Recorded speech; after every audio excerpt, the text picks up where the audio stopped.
మిత్రులారా, పార్ట్ 3 అర్థం అవ్వాలంటే పార్ట్ 1, పార్ట్ 2 చూడండి. వాటి యొక్క లింకు కింద డిస్క్రిప్షన్లో ఇచ్చాము. దుర్యోధనుడికి ప్రాణ స్నేహితుడైన కర్ణుడు ఆఖర వరకు కౌరవుల వైపే ఉన్నాడు. భీష్ముడు, ద్రోణుడు గతించిన తర్వాత కౌరవ సేనకు నాయకత్వం వహించాడు. 2 రోజులు కురుక్షేత్ర యుద్ధం అద్భుతంగా నడిపించాడు. చివరకు అతడి రథచక్రం భూమిలో కృంగింది. రథం కదల్లేని స్థితిలో ఉన్నప్పుడు కర్ణుడిని అర్జునుడు చంపాడు.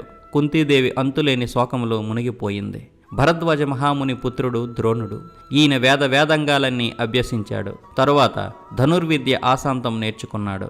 భరద్వాజుడి స్నేహితుడైన పాంచాల దేశపు రాజు కుమారుడు ద్రుపదుడు కూడా ద్రోణుడితో పాటు ఆశ్రమంలో అస్త్రవిద్య అభ్యాసం చేశాడు. ఆ విధంగా విద్యార్థి దశలో ద్రోణుడికి ద్రుపదుడికి గాఢ స్నేహం ఏర్పడింది.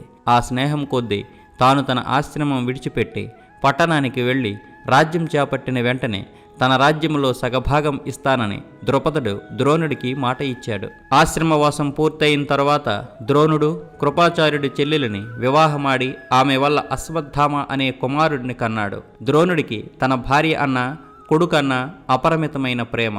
అందువల్ల ఏదో విధంగా ధనము సంపాదించి వాళ్లను సుఖపెట్టాలనే ఆశ ద్రోణుణ్ణి ఎంతగానో పీడిస్తూ వచ్చింది. పరశురాముడు తన ధనమంతా బ్రాహ్మణులకు దానం ఇస్తున్నాడని విన్నాడు ద్రోణుడు. కొండంత ఆశతో ఆయన దగ్గరికి వెళ్ళాడు. కానీ ద్రోణుడు వెళ్ళడానికి కొంచెం ముందే పరశురాముడు తన దాన ధర్మాలన్నీ పూర్తి చేసి ఇక అరణ్యాలకు వెళ్ళడానికి సంసిద్ధుడై ఉన్నాడు. ద్రోణుడిని చూసి, ఓ బ్రాహ్మణోత్తమ, నాకున్నదంతా అయిపోయింది. ఇక మిగిలిందల్లా ఈ శరీరము, నేను నేర్చిన అస్త్రశస్త్ర విద్యలు మాత్రమే.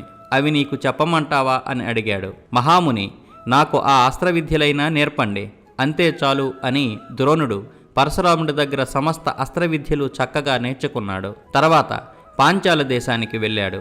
కొంతకాలానికి పాంచాల దేశపు రాజు పరమపదించాడు. ద్రుపదుడు రాజయ్యాడు. చిన్నప్పుడు సగం రాజ్యం నీకిస్తానని చెప్పాడు. పోనీ సమృద్ధిగా డబ్బైనా ఇస్తాడేమో, వెళ్ళి అడుగుదాం అనుకుని ద్రోణుడు ద్రుపదరాజు ఆస్థానానికి వెళ్ళి, నేను ఫలానా వాణ్ణి, నీ బాల్య స్నేహితుడిని అని పరిచయం చేసుకున్నాడు. ద్రోణుడు రావడం ద్రుపదుడికి గిట్టలేదు. ఐశ్వర్య మదంతో కన్ను మిన్ను కానక ద్రోణుణ్ణి చూసి, ఓ బ్రాహ్మణుడా, ఏమిటి సాహసం? నీకు నాకు స్నేహం అంటున్నావు. సింహాసనం ఎక్కిన మహారాజుకు అదృష్టం ఐశ్వర్యం లేని అష్టదరిద్రుడైన ఒక సాధారణ మానవుడికి స్నేహం అంటే ఎవరైనా నమ్ముతారటయ్యా? ఏదో కారణం చెప్పుకొని రాజ్యం ఏలుతున్న ఒక రాజుతో జట్టు కొలుపుకోవాలని చూస్తున్నావేమో. ఆ పప్పులేమీ ఉడకవు. దరిద్రుడికి ధనికుడికి, మూర్ఖుడికి విధ్వంసుడికి, పిరికివాడికి వీరుడికి ఎలా స్నేహం కుదురుతుందనుకున్నావు? ఐశ్వర్యంలో సరిసమానులకే స్నేహం. రాజ్యం లేనివాడికి, రాజ్యం ఏలేవాడికి ఎన్నటికీ స్నేహం పొసగదు. పో అని అహంకారంతో పలికి ద్రోణుడిని అవమానపరిచి పంపించాడు ద్రుపదుడు. ద్రోణుడు అవమానంతోనూ కోపంతోనూ ఒక్క మాట కూడా అనకుండా మనస్సులోనే ఆ పరాభవం దిగమింగాడు. లోపలనే ఒక నిశ్చయం చేసుకుని హస్తినాపురం చేరుకున్నాడు. అక్కడ తన భావమరిది కృపాచార్యుడి ఇంట్లో చేరి ఎవరికీ తెలియకుండా కాలక్షేపం చేయసాగాడు. ఇలా ఉండగా ఒకరోజు రాకుమారులు నగరం వెలుపల ఉద్యానవనంలో బంతాట ఆడుకుంటున్నారు. ఆటలో బంతి వెళ్ళి అక్కడున్న ఒక బావిలో పడింది. దాంతోపాటు ధర్మరాజు వ్రేలి ఉంగరం కూడా పడిపోయింది. ఆ బావి చుట్టూ చేరారు. లోపలికి తొంగి చూశారు. నిర్మలమైన నీళ్లలో అడుగున ఉంగరం ధగధగలాడుతూ కనిపిస్తుంది. రాకుమారులంతా చూస్తూ నిల్చున్నారు. ఆ సమయానికి ఒక నల్లని బ్రాహ్మణుడు అక్కడికి వచ్చి నిలబడ్డాడు. రాకుమారులారా, మీరు భరతవంశంలో పుట్టిన క్షత్రియులు కదా, నీళ్లలో పడిన ఆ బంతిని పైకి తీయలేకపోతున్నారే. నేను ఒక్క బాణంతో ఆ బంతిని పైకి తీస్తాను, మరి నాకేమిస్తారు అని అడిగాడు ఆ బ్రాహ్మణుడు. ఓ బ్రాహ్మణ, మీరు గనక బంతిని పైకి తీస్తే కృపాచార్యుల వారి ఇంట్లో సుష్టిగా భోజనం పెట్టిస్తాం అన్నాడు ధర్మరాజు నవ్వుతో. అప్పుడు ఆ ఆగంతక బ్రాహ్మణుడు ఒక పుల్ల తీసుకుని మంత్రించాడు. దాన్ని నీళ్లలో ఉన్న బంతికి గురిపెట్టి విసిరాడు. అప్పుడది బాణంలా రివ్వున వెళ్ళి బంతిని పట్టుకుంది. ఆ తర్వాత మరికొన్ని పుల్లలను అలాగే ఒకదాని తరువాత ఒకటి చొప్పున గుదిగుచ్చినట్లు విసిరేటప్పటికి అది త్రాడులా తయారయింది. దాన్ని పట్టుకొని పైకి లాగాడు ద్రోణుడు. బంతిని రాకుమారులకిచ్చాడు. రాకుమారులు ఎంతో ఆశ్చర్యపోయారు. ఉంగరం కూడా అలాగే తీసి పెట్టమని అడిగారు. అప్పుడైన విల్లంబులు తీసుకుని ఒక అంబు నీళ్లలోకి వేసేటప్పటికి అది సూటిగా వెళ్ళి ఉంగరానికి గుచ్చుకొని పైకి వచ్చి తేలింది. ద్రోణుడు దాన్ని తీసి వారికిచ్చాడు. రాకుమారులు ఈ విచిత్రం చూసి మరీ విస్తుపోయారు. బ్రాహ్మణవర్య, నమస్కారం. మీరెవరు? మీకు మా వల్ల కాదగిన ఉపకారం ఏదైనా ఉంటే చెప్పండి, చేస్తాం అన్నారు. రాకుమారులారా, మీరు భీష్ముడి దగ్గరికి వెళ్ళి నేనెవరనో ఆయన్ని అడిగి తెలుసుకోండి అని చెప్పి వాళ్ళను పంపించాడు ఆ బ్రాహ్మణుడు. రాకుమారులు చెప్పిన లక్షణాలను బట్టి వారు చూసిన ఆ బ్రాహ్మణుడు తప్పక ద్రోణాచార్యుడే అయి ఉంటాడని నిశ్చయించుకున్నాడు భీష్ముడు. ఇక కౌరవ పాండవులకు ఇవ్వవలసిన శిక్షణ ఇవ్వదగినవాడు ఆయనే అని తీర్మానించుకున్నాడు. వెంటనే ద్రోణాచార్యుల వారిని సకల మర్యాదలతో రావించాడు. ఆయన వద్ద అస్త్ర విద్యలన్నీ పూర్తి చేసుకోమని చెప్పి రాకుమారులను ఆయనకు అప్పగించాడు. కౌరవ పాండవులకు అస్త్ర విద్యలన్నీ పూర్తిగా నేర్పి తరువాత ద్రోణాచార్యులు వాళ్ళనొక గురుదక్షిణ కోరాడు. ద్రుపదరాజును ప్రాణాలతో పట్టి తెచ్చి తనకు అప్పగించవలసిందని చెప్పి కర్ణుణ్ణి దుర్యోధనుణ్ణి పంపించాడు. వాళ్ళిద్దరూ వెళ్ళారు, కానీ ఆ కార్యం వాళ్ళ వల్ల కాలేదు. తరువాత ద్రోణుడు అర్జునుని పంపించాడు. అతడు యుద్ధం చేసి ద్రుపదరాజును మంత్రితో సహా కట్టి తెచ్చి ఆచార్యుల వారి ముందు నిలబెట్టాడు. అప్పుడు ద్రోణుడు ముసిముసి నవ్వులు నవ్వుతూ ద్రుపదరాజును చూసి ఇలా అన్నాడు: ద్రుపదరాజా, నీ ప్రాణాలకేదో మూడిందని భయపడకు. చిన్నతనంలో నాతో ఆటలాడుకున్నావు, సహవాసం చేశావు, తరువాత నన్ను అవమానించావు, మోసం చేశావు. రాజుతో స్నేహం చేయడానికి రాజే కావాలన్నావు. మళ్ళీ నీతో స్నేహం ఉండాలనే కోరుతున్నాను. సగం రాజ్యం తిరిగి నీకే ఇచ్చిస్తున్నాను. నాతో సహవాసం చెయ్యాలంటే నీకు నాతో సమానంగా రాజ్యం ఉండాలి కదా. ఇస్తున్నాను, తీసుకో. ద్రుపదరాజు వెనుక ఒకప్పుడు తనను అవమానించి ఆడిన మాటలకు బదులుగా ఇలా అని ఆ విషయం జ్ఞాపకం చేశాడు ద్రోణుడు. ద్రుపదరాజు భరించరాని అవమానంతో తలదించుకున్నాడు. చేసిన పరాభవం ఇక చాలుననుకుని ద్రోణుడు మళ్ళీ అతడికి అన్ని మర్యాదలు చేసి సాగనంపాడు. ఈ విధంగా ద్రుపదుడి గర్వం అణిగింది. కానీ కోపం, క్షాత్రం ఇవి బదులుకు బదులు తీర్చుకోవడంలో చల్లారవు, పైపెచ్చి మరీ పెచ్చరిల్లిపోతాయి. అందువల్లనే ద్రుపదుడి క్షాత్రం అధికమైంది. ద్రోణుణ్ణి చంపగల ఒక కొడుకు, అర్జున్ని పెళ్లాడే ఒక కూతురు తనకు పుట్టాలనే ఎన్నెన్నో నోములు, వ్రతాలు పట్టాడు. వాటి ఫలితంగా అతడికి దృష్టోద్యుమ్నుడు, ద్రౌపది పుట్టారు. ఈ దృష్టోద్యుమ్నుడే యుద్ధములో ఎవరూ ఎదిరించలేని ద్రోణాచార్యుడిని ఎదిరించి ఆయన్ని చంపాడు. భీమసేనుడి దేహబలం, అర్జునుడి ధనుర్విద్య నైపుణ్యం ఇవి రెండూ చూసి దుర్యోధనుడికి అసూయ, కోపం నానాటికి అభివృద్ధి అయ్యాయి. దుర్యోధనుడికి కుట్రాలోచనలు చెప్పడానికి కర్ణుడు, శకుని ఎప్పుడు వెంట ఉండేవారు. తండ్రి ధృతరాష్ట్రుడు అన్నీ తెలిసినవాడు, మంచి జ్ఞాని. తమ్ముడు కుమారుల మీద అతడికి ప్రేమే కానీ తన కుమారులపైన అంతకంటే ఎక్కువ ప్రేమ, అభిమానమును. ఆయనకు మనోబలం తక్కువ. తెలుసుండి దుర్యోధనుడి కోసం తప్పు త్రోవ తొక్కేవాడు. దుర్యోధనుడు ఎన్నెన్నో కుట్రలు, ఉపాయాలు పన్ని పాండవులను చంపడానికి ప్రయత్నించాడు. విదురుడు రహస్యంగా సలహాలిస్తూ సహాయం చేస్తున్నందున పాండవులు ఎప్పటికప్పుడు ఈ ప్రాణగండాలన్నీ తప్పించుకుంటూ వచ్చారు. పట్టణంలో జనమంతా పాండవులనే పొగుడుతుండేవారు. నగర వీధుల్లో, 4 బజార్ల చౌకుల్లో, సభల్లో అంతటా ధర్మరాజే రాజు కావడానికి అర్హుడని చెప్పుకుంటున్నారు. ధృతరాష్ట్రుడు పుట్టుగ్రుడ్డి కాబట్టే ఆయనకు పట్టాభిషేకం కాలేదు. ఇప్పుడు అతడు రాజ్యం స్వాధీనంలో ఉంచుకోవడం న్యాయం కాదు. భీష్ముడు సత్యసంధుడు. రాజ్యం తనకక్కరలేదని ఏనాడో ప్రతిజ్ఞ పట్టి కూర్చున్నాడు. అందువల్ల ధర్మరాజుకే పట్టం కట్టాలి. అతడే కౌరవ వంశాన్ని, రాజ్యాన్ని ధర్మంగా పాలించగలడు అని ఎక్కడ చూసినా జనం గుంపులు గుంపులు కూడి చెప్పుకునేవారు. ఈ మాటలు విని దుర్యోధనుడి హృదయం భగ్గున మండిపోసాగింది. దుర్యోధనుడు ఒకనాడు తండ్రిని ఒంటరిగా కలుసుకొని ఉన్న సంగతంతా బయటపెట్టాడు. నాన్నగారు, నగరంలో జనమంతా తలక్రిందులుగా చెప్పుకుంటున్నారు. మిమ్మల్ని, భీష్ముల వారిని కూడా వాళ్ళు లక్ష్యం చేయడం లేదు. ధర్మరాజుకు వెంటనే రాజ్యాభిషేకం చేసి తీరాలంటున్నారు. ఇది ముందు ముందు మనకు ముప్పు తెచ్చి పెడుతుంది. నాన్నగారు, కళ్ళు లేనందువల్ల మీకు రాజ్యం పోయింది. మీ తమ్ముడు రాజయ్యాడు. ఆయన తరువాత ధర్మరాజు గద్దెక్కితే ఇక మాకు ఏనాటికి రాజ్యం లేదన్నమాటే. రాజ్యాధికారం ధర్మరాజు కొడుకుకు పోతుంది. మేము, మా పిల్లల తరం అవమానం పొంది అవస్థపాలు కావలసిందే. తిండికి కూడా ఇతరులను దేబరించవలసిందే. అంతకంటే నరకం మేలు అని మొత్తుకున్నాడు. ఈ మాటలు విని ధృతరాష్ట్రుడు ఎంతో చింతించాడు. నాయనా దుర్యోధన, నీవన్నది సరే కాని ధర్మరాజు ధర్మం తప్పనివాడు. అందరి ఎడల అనురాగం చూపుతూ అందరికీ తలలో నాలుగులా మెలిగేవాడు. వాళ్ళ నాన్నలాగే గుణవంతుడు. జనమందరికీ అతడంటే ఎంతో అభిమానం, ప్రేమ. అలాంటి వాణ్ణి మనం ఎలా ఎదిరించడం? అతడికి అంగబలం కూడా అధికంగా ఉంది. నా తమ్ముడు పాండురాజు బ్రతుకున్నప్పుడు మంత్రులందరినీ ఎంతగానో ఆదరించాడు. అలాగే సేనాపతులను, సైనిక వీరులను, వాళ్ళ కుటుంబాలను కూడా ఎంతో ఆదరంగా చూశాడు. కాబట్టి వాళ్ళంతా ఇప్పుడు ధర్మరాజు వైపే ఉంటారు. నాయన, మనం వాళ్ళని ఎదిరించి నెగ్గలేం. మనం గనుక అధర్మం చేస్తే మనల్ని, మన అనుచరులు కూడా జనమే చంపుతారు, లేదా ముందు ఊళ్ళో నుంచి వెళ్ళగొడతారు. ఆఖరకు మనం లోకులందరితో పగ తెచ్చుకోవలసి వస్తుంది అని కుమారుడికి నీతి బోధ చేశాడు. అందుకు దుర్యోధనుడు, నాన్నగారు, అనవసరంగా భయపడుతున్నారు. భీష్ముడు ఎవరి వైపు చేరడు. అశ్వత్థామ నాకు ముఖ్యంగా కావలసినవాడు. ఇక తన కొడుకును విడిచి వేరే వెళ్ళలేడు ద్రోణాచార్యుడు. అశ్వత్థామ మేనమామ అయిన కృపాచార్యుడు మన పక్షమే ఉంటాడు. విదురుడంటారా, మనలను కాదని పోడు, మనలను ఎదిరించనూ లేడు. వారికి అంత సామర్థ్యం లేదు. కనుక పాండవులను ఇప్పుడే అడవులకు పంపించేయండి. ఇందువల్ల వచ్చే ప్రమాదమేమీ లేదు. నేను దుఃఖంతో తట్టుకోలేకుండా ఉన్నాను. అది నన్ను నిలువున చీలుస్తుంది. రాత్రిళ్ళు కంటి మీద కునుకుంటే ఒట్టు. ఇలా నేను జీవించి ఉండలేను. తక్షణం వాళ్ళను వారణవతానికి పంపించి మనం మన పక్షాన్ని బలపరుచుకుందాం అని బదులు చెప్పాడు. తరువాత కొంతమంది రాజనీతి నిపుణుల్ని కూడగట్టుకొని వారితో సంప్రదించాడు. వాళ్ల చేత తండ్రికి చెప్పించాడు. ముఖ్యంగా శకునికి మంత్రిగా ఉండే గణికుడు అనేవాడు దుర్యోధనుడిని సమర్థిస్తూ ధృతరాష్ట్రుడికి నూరు పోశాడు. చెప్పవలసినవన్నీ ప్రమాణాలతో తార్కాణాలతో చెప్పాడు. మహారాజా, సంపద కలవాడే శ్రేష్ఠుడు. పాండుపుత్రుల నుండి మిమ్మల్ని మీరు కాపాడుకోండి. పాండవులు మీ తమ్ముడు కొడుకులు. అయినా చేతులు కాలిన తరువాత చింతించి ప్రయోజనము లేదు. ముందే జాగ్రత్త పడండి. మహారాజా, వాళ్ళ బలగం పెద్దది అని బోధ చేశాడు. నేనిలా చెబుతున్నందుకు నా మీద కోపం పెట్టుకోవద్దు. ఉన్న రహస్యం చెబుతున్నాను. రాజు ఎప్పుడూ తన బలపరాక్రమాలను ప్రదర్శిస్తూ ఉండాలి. తన బలాన్ని కుంచింపజేసే అవకాశం కల్పించకూడదు. రాజకార్యాలన్నీ రహస్యంగా ఉంచుకోవాలి.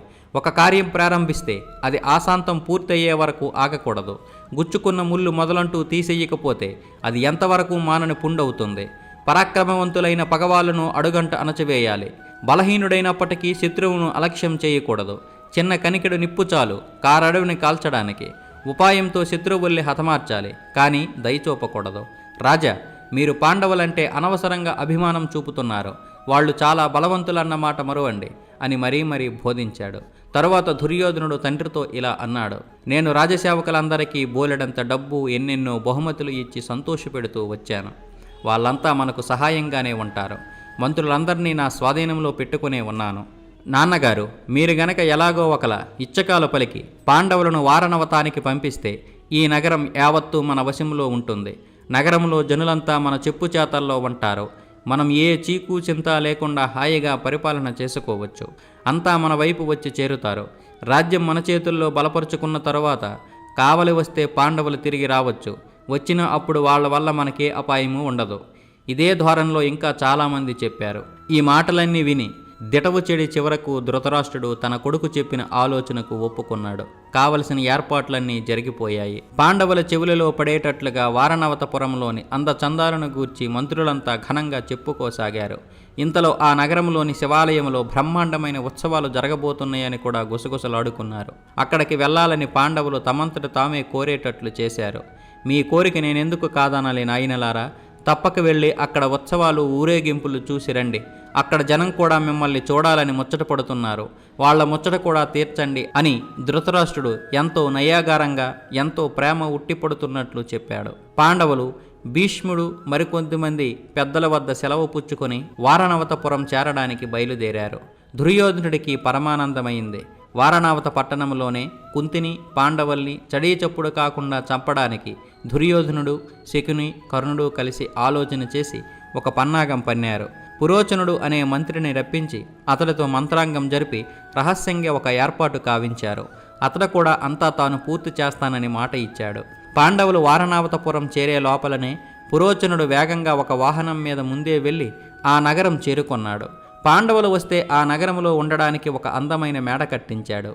లక్క, గుగ్గిలం, సాంబ్రాణి, నెయ్యి, వెన్న, నూనె ఇలాంటి భగ్గును మండే వస్తువులన్నీ తెప్పించి మట్టితో కలిపి నిప్పంటించిన తక్షణం తగలబడిపోయే విధంగా ఆ మేడ కట్టించాడు.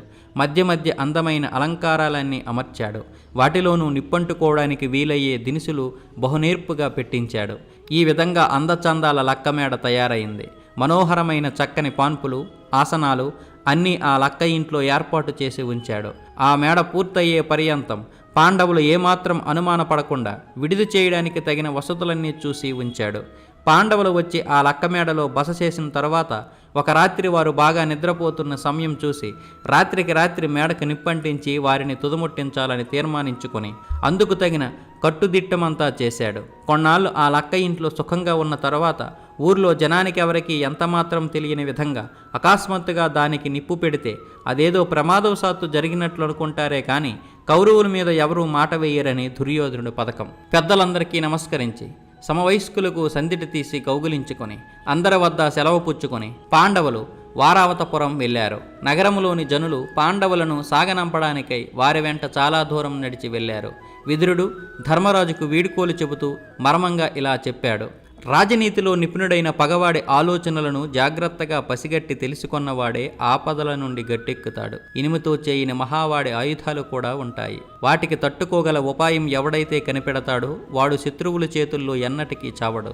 కారడవులను కాల్చేది, గడగడ వణికించే చలిని చల్లార్చేది అయిన ఒకానొక వస్తువు కన్నములో నివసించే ఎలుకను అంటన కూడా అంటలేదు. ముళ్ళపంది ముట్టుతో నేలను బొరియజేసి దూరి కార్చిచ్చు నుండి తప్పించుకుంటుంది. బుద్ధిశాలి అయినవాడు చుక్కలు చూసి దిక్కులు తెలుసుకుంటాడు. ఈ విధంగా అసలు అర్థాన్ని గుంభనంగా చొప్పించి విదురుడు బహుయుక్తిగా పాండవులకు దుర్యోధనుడి కుట్రను, ఆపద నుంచి తప్పించుకునే విధానాన్ని పక్కన వింటున్న వారికి కూడా అర్థం కాని మర్మమైన మాటలతో తెలివిగా తెలియజెప్పాడు. ధర్మరాజు కూడా తెలిసిందే అన్నాడు. ఆ తర్వాత కుంతీదేవి ధర్మరాజును అడిగి విదురుడు చెప్పిందంతా తెలుసుకుంది.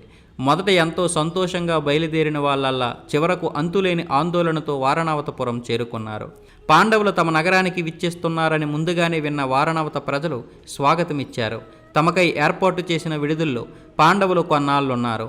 ఆ తర్వాత పురోచనుడు వచ్చి వాళ్ళందరినీ తోడుకొని వెళ్ళాడు. వాళ్ళ కోసం ప్రత్యేకంగా కట్టిన శివం అనే కొత్త మేడలో దింపాడు. శివం అంటే మంగళం అని అర్థం. అమంగళమైన ఆ మేడకు శివం అనే పేరు పెట్టారు.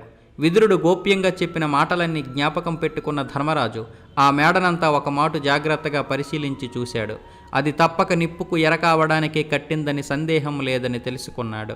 భీముణ్ణి చూసి భీమసేన, ఇది మనకు ఆపత్కరమైన చోటు.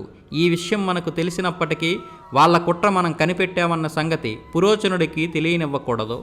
సమయం చూసి మనం తప్పించుకొని బయటపడాలి. ఇప్పుడు అనుమానానికి ఎంతమాత్రమూ తావీయకూడదు అని చెప్పాడు. ఇలా నిశ్చయించుకున్న పాండవులు తమ తల్లితో కూడా ఆ లక్క ఇంట్లోనే ఉన్నారు.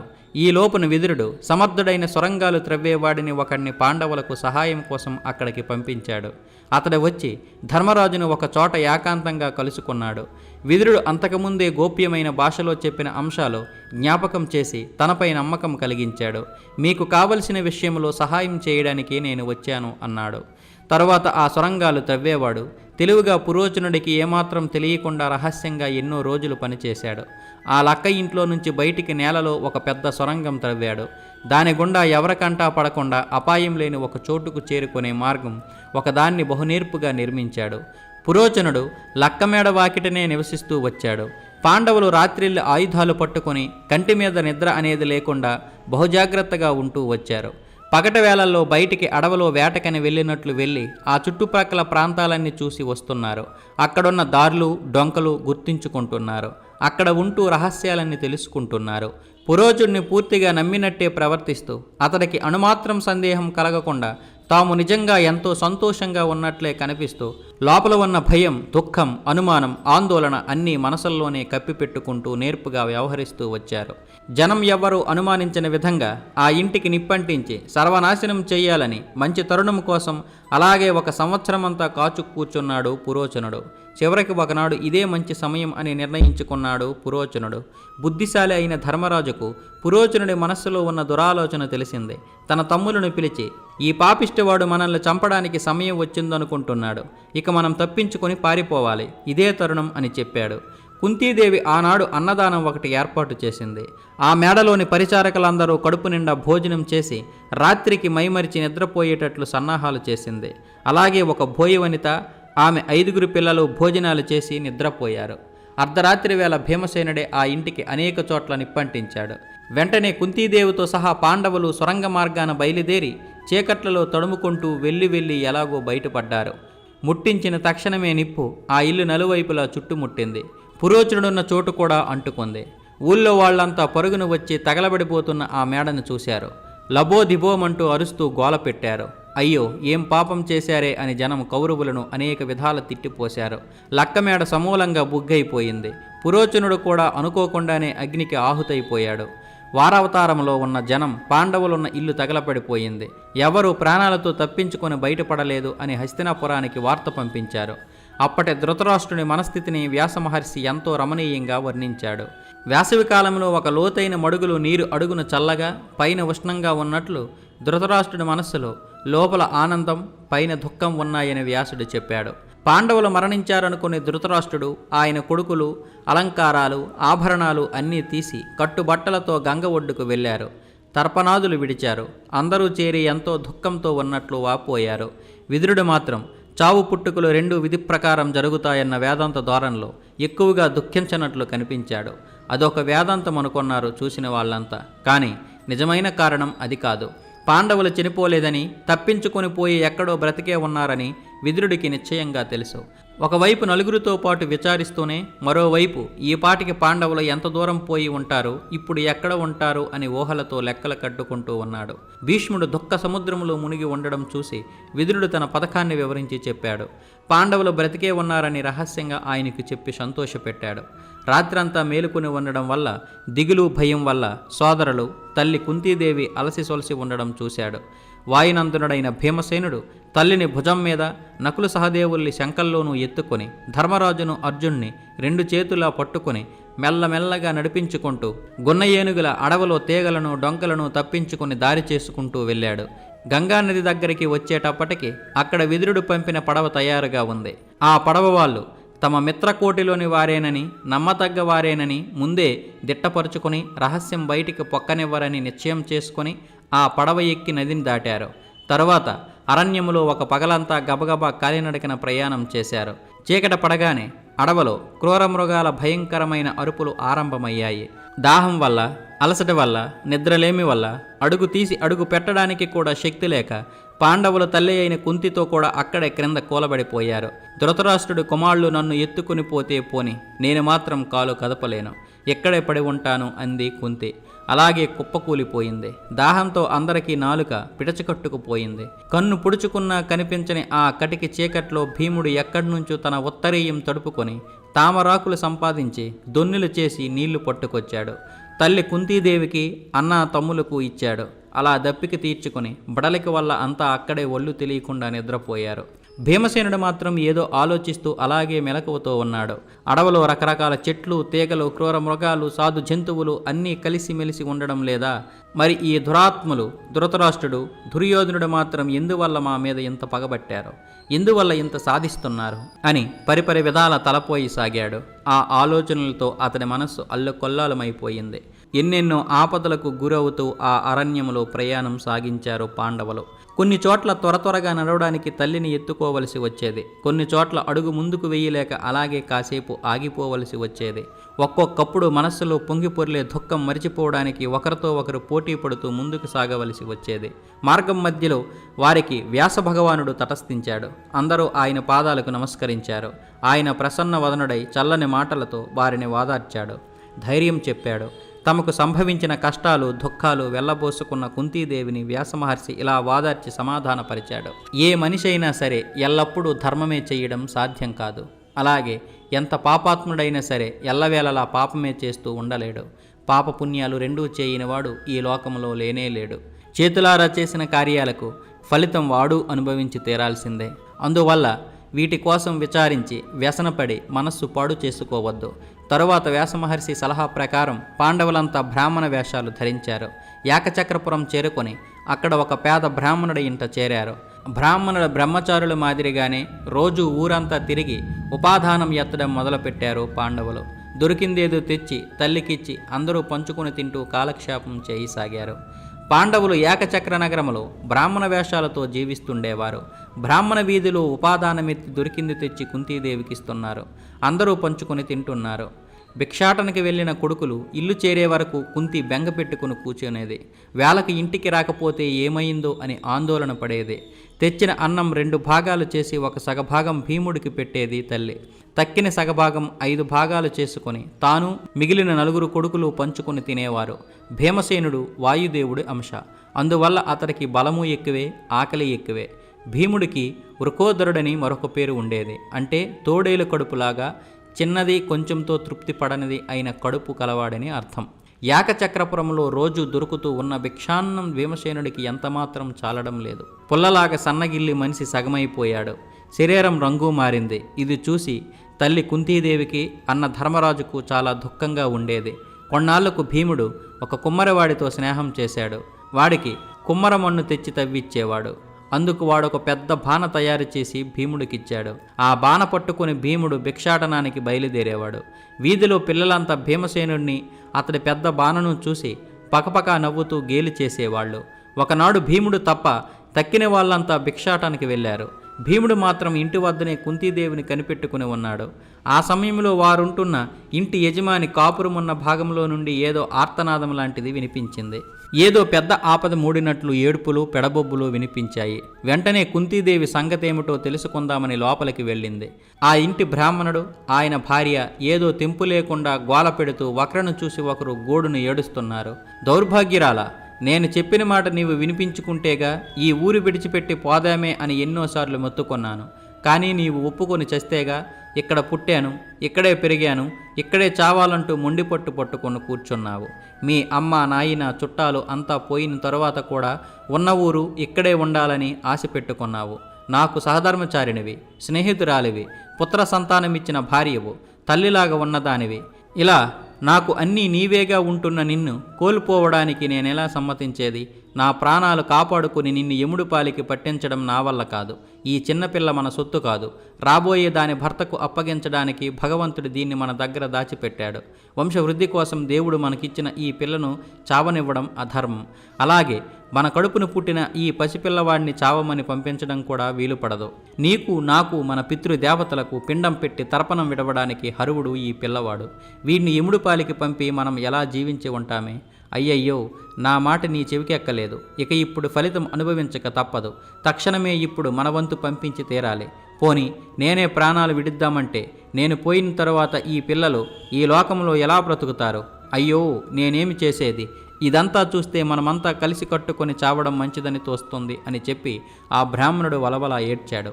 ఆ మాటలకు బ్రాహ్మణుడి భార్య ఇలా చెప్పింది: మగవాడు భార్యని ఎందుకైతే చేపడతాడో ఆ ప్రయోజనం మీకు నా వల్ల నెరవేరింది. ఒక కొడుకు, ఒక కూతురు నా వల్ల మీకు కలిగారు. నా రుణం నేను తీర్చుకున్నాను. వీళ్లను పెద్దవాళ్ళను చేసి కాపాడడానికి మీకు శక్తి ఉంది. మీరు లేకుండా ఆ పని నా వల్ల కాదు. వీళ్లను నేను పెంచలేను. బయట పారవేసిన మాంసాన్ని తన్నుకుని ప్రోవడానికి గ్రద్దలు ఎలాగైతే కాచుకొని ఉంటాయో అలాగే పురుషుడు లేని స్త్రీని మోసం చేయడానికి లోకులంతా కాకుల్లాగా కాచుకొని ఉంటారు. దుష్టులు, దుర్మార్గులు నిండి ఉన్న ఈ లోకములో అనాథ అయిన స్త్రీ నెగ్గుకొని రావడం కష్టం. నెయ్యిలో తడిచిన గుడ్డను ఎలాగైతే కుక్కలు నాలుగు పక్కల పట్టి పీకుతాయో అలాగే నాదుడిని కోల్పోయిన స్త్రీ కూడా దుష్టుల చేత చిక్కి నలుదిక్కులా పట్టి పీకబడి అల్లాడిపోతుంది. పైగా తండ్రి పోయిన తర్వాత పెద్ద దిక్కులేని ఈ పిల్లల్ని సరిగా సాకి పెద్దవాళ్ళని చేయడం నా వల్ల అయ్యే పని కాదు. చెరువు నీరు ఒట్టిపోతే చేపలు ఎలాగైతే పోతాయో మీరు పోతే ఈ ఇద్దరు పిల్లలు అలాగే పోతారు. అందువల్ల ఆ రాక్షసుడికి నన్ను బలి ఇచ్చేయడమే మంచిది. భర్త జీవించి ఉండగా స్త్రీ పరలోక ప్రాప్తి పొందడం గొప్ప భాగ్యం అని శాస్త్రం చెబుతోంది. ఇక నాకు సెలవివ్వండి. నా పిల్లల్ని కాపాడండి. నేను కావలసినవన్నీ అనుభవించాను, ధర్మం అనుష్ఠించాను. మీకు సేవా సపరీలు చేయడం వల్ల పుణ్యలోకాలకే పోతాను. మరణం అంటే నాకు ఏమీ భయం కలగడం లేదు. నేను పోయిన తర్వాత మీరు మరో స్త్రీని చేసుకోవచ్చు, తప్పు లేదు. అందువల్ల సంతోషపూర్వకంగా నన్ను ఆ రాక్షసుడి వద్దకు పంపండి. ఇలా చెప్పిన భార్య మాటలు విని ఆ బ్రాహ్మణుడు పొంగి పొరులుతున్న దుఃఖంతో స్త్రీలాగా తాను కూడా సన్నని కంఠస్వరంతో వెక్కి వెక్కి ఏడ్చాడు. ప్రియురాల, అలా అనకు. నీలాంటి గుణవతి అయిన స్త్రీ దొరకడం పురుషుడి భాగ్యం. ఇలాంటి జ్ఞానం కల భార్యను ఎన్నటికీ విడవతగదు. బుద్ధిమంతుడైన వాడు ఈ లోకములో కట్టుకున్న స్త్రీని కాపాడడం మొట్టమొదటి విధి. ఎన్నటికీ విడవకూడని మహా ఇల్లాలను చేతులారా రాక్షసుడి దగ్గరికి పంపించి ఇంకా జీవించి ఉన్నట్లయితే నాలాంటి మహాపాపి మరొకడు ఉండబోడు అన్నాడు. తల్లి, తండ్రి ఇలా మాట్లాడుకోవడం విని వాళ్ళ అమ్మాయి ఇలా చెప్పింది: నేను చెప్పింది వినండి.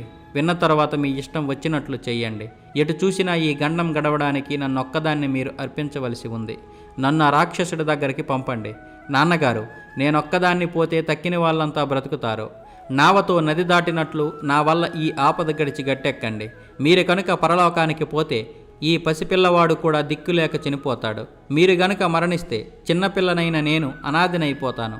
నాన్న, దిగులుతో కృంగిపోతాను. ఈ కుటుంబానికి విముక్తి నా వల్లే కలగాలి. నేను చెప్పినట్లు గనుక చేస్తే నా జన్మ ధన్యమవుతుంది.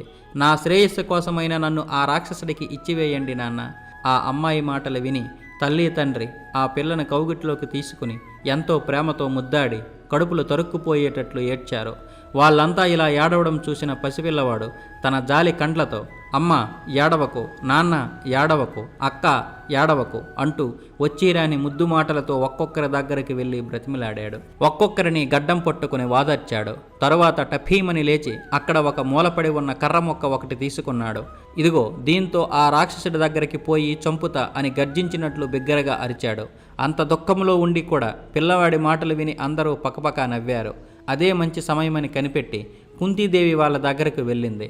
అమ్మ, ఇంతకు ఈ దుఃఖానికి కారణం ఏమిటి చెప్పండి. ఏమైనా పోగొట్టుకోవడానికి వీలైతే నేను చేతనైన ప్రయత్నం చేస్తాను. దయచేసి అసలు విషయం ఏమిటో చెప్పండమ్మా అని అడిగింది. అమ్మ, మీకు అలవయ్యే కార్యం కాదిది. అసలు విషయం ఏమిటంటే ఈ ఊరికి సమీపాన ఒక గుహ ఉంది. ఆ గుహలో ఒక రాక్షసుడుంటున్నాడు. వాడి పేరు బకాసురుడు. వాడు మహాబలవంతుడు. వాడి రాజ్యాన్ని పట్టణాన్ని పట్టుకొని నానా విధాలా పీడిస్తున్నాడు. గడిచిన 13 ఏండ్ల బట్టి ఈ పట్నం యావత్తు వాడి చేతుల్లో పడి నలిగిపోతూ ఉంది. ఈ రాజ్యాన్ని పాలించే క్షత్రియరాజు వ్యాత్రకీయ నగరానికి పారిపోయి కూర్చున్నాడు. మమ్మల్ని కాపాడడం వాడి చేత కాలేదు. ఈ రాక్షసుడు ఊరి చివర గుహలో నివసిస్తూ ఇష్టం వచ్చినప్పుడు ఇష్టం వచ్చినట్లల్లా ఊరి మీద పడి పిల్లలు, స్త్రీలు, వృద్ధులు అన్న విచక్షణ లేకుండా దొరికిన వాళ్ళను దొరికినట్లు పట్టి చంపి పొట్టను పెట్టుకుంటూ వచ్చాడు. ఇలా జరుగుతూ ఉంటే ఊళ్ళో వాళ్ళంతా కలిసి వాడి దగ్గరికి వెళ్ళి ఒక నియమం ఏర్పాటు చేసుకునేటట్లు వాడిని బ్రతిమలాడుకున్నారు. అయ్యా, ఇలా ఇష్టం వచ్చినట్లు మమ్మల్ని చంపవద్దు. నీకు కావలసిందల్లా కడుపు నిండా ఆహారమే కదా, అది మేము ఏర్పాటు చేస్తాం. నీకు కావలసినంత మాంసం, అన్నం, పెరుగు, కళ్ళు, సారాయి, రకరకాల పానీయాలు అన్ని పాత్రల్లో నింపి ఒక బండి నిండా వేసి ఆ బండికి బాగా బలిసిన 2 ఎద్దులు కట్టి ఇంటికొక మనిషి చొప్పున వారానికొకసారి పంపిస్తాం. నీవు ఆ అన్నం, మాంసం, ఎడ్లు, మనుషులను తిని ఇంకా ఎవరి జోలికి రాకుండా ఉండు అని ఊర్లో జనమంతా ఆ రాక్షసుడిని వేడుకొన్నారు. ఆ రాక్షసుడు కూడా దీనికి ఒప్పుకొని అలాగే చేస్తూ వచ్చాడు. ఆనాటి నుంచి బలవంతుడైన ఈ రాక్షసుడు ఇతర శత్రువుల బారి నుండి ఈ ఊరి వారిని రక్షిస్తూ వస్తున్నాడు. అడవి మృగాల నుండి కాపాడుతున్నాడు. ఈ వడంబడిక అనేక సంవత్సరాల నుంచి జరుగుతూ వస్తోంది. ఈ కష్టం నుండి దేశాన్ని కాపాడడానికి ఎవరైనా ఎక్కడైనా కృషి ఆరంభిస్తే సరే, వెంటనే ఈ రాక్షసుడు వాళ్ళను భార్యాబిడ్డలతో సహా చంపి భక్షిస్తాడు. తల్లి, మా రాజే మమ్మల్ని కాపాడలేకపోయాడు. సమర్థుడైన రాజును సంపాదించలేని జనం అసలు భార్యాబిడ్డలనే పెట్టుకుని ఉండకూడదు. తగినటువంటి రాజును మొట్టమొదట సంపాదించుకోవాలి. ఆ తర్వాత భార్యాబిడ్డలను, ధనధాన్యాలను సమకూర్చుకోవాలి. అంతేకాని రాజు లేని నాడు ధనమెందుకు, దారా సుతారాలెందుకు? ఈ వారం ఆ రాక్షసుడికి కుంభం పంపవలసిన వంతు మా కుటుంబానికి వచ్చింది. ఎవరైనా ఒక మనిషిని సొమ్మిచ్చుకొని పంపించడానికైనా నాకు తగిన స్తోమత లేదు. భార్యనైనా బిడ్డలనైనా రాక్షసుడి పొట్టన పెట్టడానికి నాకు మనస్సు రావడం లేదు. అందరం కట్టకట్టుకుని వాడి దగ్గరికి పోతాం. ఆ పాపి మా అందరినీ భక్షించి పొట్ట నింపుకొని ఏం చేస్తాం తల్లి? నీవు అంతగా అడిగావు కాబట్టి చెప్పాను అని బ్రాహ్మణుడు కుంతీదేవితో తన గోడుని చెప్పుకున్నాడు. ఏకచక్రపుర కథలో ఇమిడి ఉన్న రాజకీయ సత్యాలు గమనించతగ్గవే. తరువాత కుంతీదేవి ఈ సంగతినంతా భీముడితో చెప్పింది. అతడితో ఆలోచించి తిరిగి వచ్చి ఆ బ్రాహ్మణ కుటుంబంతో ఇలా అంది. అయ్యా, ఇందుకు మీరేమీ దుఃఖపడవద్దు. నాకు 5 కొడుకులున్నారు. వారిలో ఒకడు ఈ రాక్షసుడికి కుంభం తీసుకుపోతాడులేండి. కుంతి ఇలా చెప్పగా ఆ బ్రాహ్మణుడు చాలా బాధపడ్డాడు. అమ్మ, వద్దు వద్దు, అతిథులుగా వచ్చి మా ఇంట ఉంటున్న మీ కుమారుడు ప్రాణాల్ని మా కోసం బలి ఇవ్వద్దు. ఇందుకు నేను ఎంతమాత్రం ఒప్పుకోను అని చెప్పాడు. అందుకు కుంతీదేవి, అయ్యా, మీరేమీ భయపడవద్దు. నా కుమారుడు మంత్రశక్తి కలవాడు. ఆ రాక్షసుని తప్పక చంపి వస్తాడు. మావాడు రాక్షసులను చంపడం నేను చాలాసార్లు చూశాను. కానీ ఈ విషయం మీరు మరెవ్వరికీ చెప్పకూడదు. చెబితే ఆ మంత్రబలం ఇక వాడికి పనిచేయదు అని చెప్పింది. బయటికి గనక తెలిస్తే వీళ్ళు పాండవులే అని, ఇక్కడ ఉన్నారని దుర్యోధనుడికి తెలిసిపోతుందనే భయంతో కుంతి ఇలా చెప్పవలసి వచ్చింది. కుంతి చేసిన ఏర్పాటుకు భీముడికి ఎక్కడ లేని సంతోషం పుట్టుకొచ్చింది. ఉత్సాహంతో ఊగిపోయాడు. అంతలో అన్న, తమ్ముడు భిక్షాటన ముగించుకొని ఇల్లు చేరుకున్నారు. భీమసేనుడి ముఖంలో ఏదో కొత్త తేజస్సు, కొత్త ఆనందం తొణికిసలాడుతూ ఉండడం చూశాడు ధర్మరాజు. వీడేదో మహాసాహస కార్యం తలపెట్టినట్లున్నాడని ఇట్టే గ్రహించాడు. తల్లి దగ్గరకు వెళ్ళి, అమ్మా, నేడెందుకో భీమసేనుడు అంత ఉత్సాహంగా ఉన్నాడే, ఏం చెయ్యాలనుకుంటున్నాడేమిటి అని అడిగాడు. కుంతీదేవి జరిగిన సంగతంతా వివరంగా చెప్పింది. వెంటనే ధర్మరాజు, ఇదేంటమ్మా, చెయ్యకూడని సాహసం చెయ్యి తలపెట్టావే? భీముడు అండ చూసుకుని కదా మనం ఏ చింత లేకుండా హాయిగా ఉన్నాం. వాడి కాపుదల ఆధారంగా చూసుకునే కదా మనం కంటి నిండా నిద్రపోతున్నాం. వంచకులు మోసంతో అపహరించిన రాజ్యాన్ని మన భీముడు బలాక్రమాల వల్లనే కదా మళ్ళీ రాబట్టుకోవాలని చూస్తున్నాం. భీముడు వల్లనే కదా మనం ఆ లక్క ఇంటి గండం తప్పించుకొని బయటికి రాగలిగాం. అటువంటి భీమసేనుణ్ణి పోగొట్టుకునే ఆలోచన చేసేవేమమ్మా? కష్టాల వల్ల దుఃఖాల వల్ల మనస్సు వికలమై నీ విచక్షణ జ్ఞానం పోగొట్టుకున్నట్టున్నావేమమ్మా అన్నాడు. నాయన యుధిష్ఠిరా, ఈ బ్రాహ్మణుడి ఇంట్లో ఎంతకాలం బట్టి మనం సుఖంగా కాలక్షేపం చేస్తున్నాం. ఉపకారానికి ప్రత్యుపకారం చేయడమే మానవులై పుట్టిన వారికి లక్షణం. విధి కూడా భీముడి బలాక్రమాల సంగతి నాకు తెలుసు. నీవు భయపడవలసిన పని లేదు నాయన. వారణవతం నుండి మనల్ని అందరినీ తప్పించి మోసుకొని తెచ్చిన భీముడు, హిడంబాసురుణ్ణి హతమార్చిన భీముడు ఈ దుష్ట రాక్షసుడిని కూడా తప్పక సంహరించి వస్తాడు. వాడిని గురించి నాకు భయమే లేదు. మనకింత సహాయం చేసిన కుటుంబానికి ఆపదకాలంలో అడ్డుపడడం మన కర్తవ్యం నాయనా అని కుంతి ధర్మరాజుకు సమాధానం చెప్పింది. ఇంతలో పురజనులు ఎన్నో రకరకాల మాంసాలతో కూడిన అన్నాలు, కూరలు, పెరుగులు, పాలు మొదలైన భక్ష్య భోజ్య పానీయాలన్నీ ఒక జోడెడ్ల బండి నిండా ఎక్కించుకొని ఆ బండి తోలుకొని వచ్చి బ్రాహ్మణుడి ఇంటి వాకిట నిలిపారు. 2 నల్లటి ఎద్దులు కట్టిన ఆ బండి మీద భీముడి ఎక్కు కూర్చొని ఆ రాక్షసుడున్న గుహకు బయలుదేరాడు. భాజా భజంద్రీలతో బండి నడిచింది. చేరవలసిన చోటు కనుచూపు మేరలో ఉండగానే వెంట వెళ్ళిన పురజనులు అల్లంత దూరానే ఆగిపోయారు. భీముడు మాత్రం బండి తోలుకొని ముందుకు వెళ్ళాడు. అక్కడ ఎముకలు, తల వెంట్రుకలు, నెత్తురు చెల్లాచెదురుగా చేరి పరమ అసహ్యంగా ఉంది. ముక్కల ముక్కలైన చేతులు, కాళ్ళు, ఎముకలు, తలలు చిందర వందరగా పడి ఉన్నాయి. కండలు మాంసం ముద్దల ముద్దలుగా పడి ఉన్నాయి. భరింపరాని దుర్వాసన. భీముడు అక్కడ బండి నిలిపాడు. బండిలో పేర్చి ఉంచిన పదార్థాలన్నీ తానే తొందరగా భోంచేయడం మొదలుపెట్టాడు. నేను రాక్షసుడితో యుద్ధం చేసేటప్పుడు ఈ అన్నం, ఈ పదార్థాలు అన్నీ చెల్లాచెదరైపోవచ్చు. అదీగాక వాడిని చంపిన తరువాత శవాన్ని అంటుకున్న కారణాన మైలిపడిపోతాను. మైలుతో మరి భోజనం చేయడం వీలుపడదు అనుకుని భీమసేనుడు ఆ పనికి దిగాడు. ఆలస్యమైనందుకు అదివరకే చాలాసేపటి నుంచి కోపంతో ఎదురు చూస్తున్న బకాసురుడు భీముడు చేస్తున్నదంతా దూరం నుంచి చూశాడు. దాంతో వాడి కోపం మరీ పెచ్చు పెరిగిపోయింది. భీముడు రాక్షసుడిని చూసి అతడి పేరు పెట్టి గట్టిగా కేకవేశాడు. బ్రహ్మాండమైన శరీరం, ఎర్రని గడ్డం, మీసం, వెంట్రుకలు, చెవుల వరకు విస్తరించిన నోరు కలిగి మహాభయంకరుడైన ఆ రాక్షసుడు భీముణ్ణి అలాగే ఎత్తుకుని పోదామని దూకుడుగా వచ్చాడు. భీమసేనుడు నవ్వుతూనే వాణ్ణి గమనించనట్టు వేరే వైపు ముఖం త్రిప్పి కూర్చొని అలాగే భోజనం కావిస్తున్నాడు. రాక్షసుడు ఉరుకుతూ వచ్చి భీముడు వీపుని గట్టిగా ఒక్క చరుపు చరిచాడు. ఆ దెబ్బతిని కూడా భీముడు ఎంతమాత్రం చలించక తన భోజనం తాను పూర్తి చేసుకున్నాడు. ఆ తర్వాత పెరుగుబాన తీసుకొని గటగటా తాగేశాడు. నిదానంగా మూతి తుడుచుకుంటూ లేచి వచ్చి రాక్షసుడి వంక తిరిగి చూశాడు. తరువాత వాళ్ళిద్దరికీ పెద్ద యుద్ధం జరిగింది. భీమసేనుడు బకాసురుణ్ణి పట్టుకొని గట్టిగా కొట్టి పడద్రోసి, ఓరీ రాక్షస, ఆయాసం తీర్చుకోరా అన్నాడు. అంతలో మళ్ళీ లేచి రారా అని పిలిచాడు. వాడు లేచి రావడం, భీముడు మళ్ళీ పడద్రోయడం, వాడు మళ్ళీ రావడం, ఇలా చాలాసార్లు జరిగింది.